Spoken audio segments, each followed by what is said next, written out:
Now this is the question of India's 37 provision for contingent liability, contingent asset. तो question देख लेते हैं. Entity XYZ enter into contract supply 1000 television set for 22 million rupees. An increase in cost of input has resulted increase in cost of sales 2.5 million rupees. The penalty for non-performance of contract is expected to be 0.25 million. Is the contract onerous and how provision in this regard is required? Question समझ लेते हैं पहले bullet point में. X limited has contract to supply 1000 TV. Contract revenue जो हो गया, cell जो होगा वो 2 मिलियन रुपीज़ में होगा. Cost of fulfilling contract increase 2.5 million. अगर आप कॉस्ट फुलफिल करते हैं कॉन्ट्रैक्ट तो 2.5 मिलियन रुपीज़ लगेगा आपको.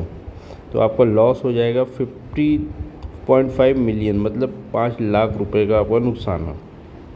Penalty for non performance 2.5 lakh रुपये है, मतलब 0.25 2.5 लाख रुपये. No need to check is the onerous contract. Cost is more than benefit. Cost कितना है, जो इसकी कॉस्ट है 0.5 और बेनिफिट कितना है इतना. तो हमें लॉस नेट कितने का आ रहा है, इतने का. तो हमें लोअर इन दोनों में से ले लेंगे.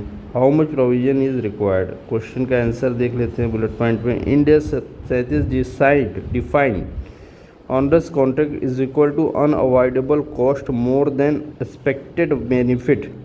अनअवॉइडेबल कॉस्ट 50 है, एक्सपेक्टेड बेनिफिट 2.5 का लॉस है.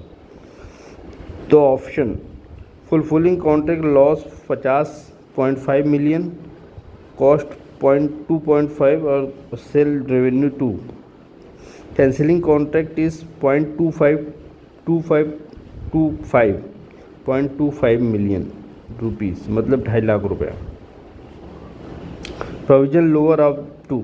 तो प्रोविज़न आप जो इन दोनों में लोअर होगा, ये और ये, इसमें जो आपका लोअर होगा इसमें और इसमें, इन दोनों में से जो होगा. Hence the provision is onerous contract. Provision required 0.25 million, lower of 2 इतना मिलियन. अब जनरल एंट्री देख लेते हैं. General entry as per India 37 since the provision is required for penalty of 0.25 million, the entry is profit and loss 0.25 million, provision for onerous contract 2.25. Explanation. Debit recognise the expected loss, credit create liability in balance sheet for obligation. So final conclusion, the contract is onerous, provision required 0.25 million, general entry is as above. यहाँ पर treatment of provision on at the time of recognition already passed, provision और ये ऊपर पास कर दिया है. in subsequent year when penalty is actually paid if contract is cancelled, if choose not to perform instead of pay penalty, if choose not to perform instead of pay penalty, तो onerous contract में penalty इतना पे करना है. This settle the liability, no further hit to P&L since expense already required.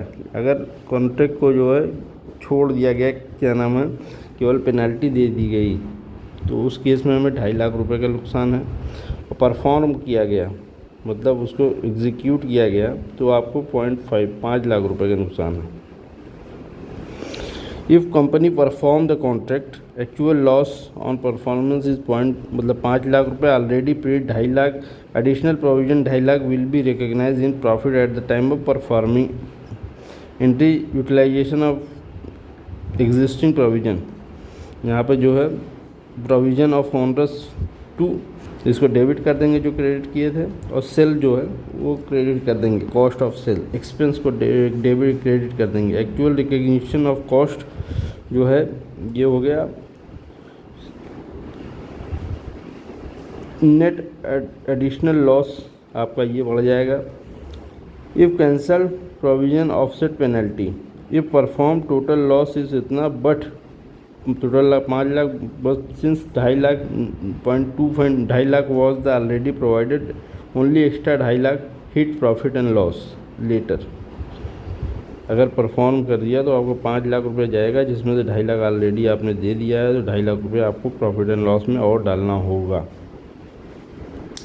Cancel contract lower of the this perform contract higher of loss require provision avoidable cost lower of the fulfilment versus cancellation penalty, hence initial provision is not required.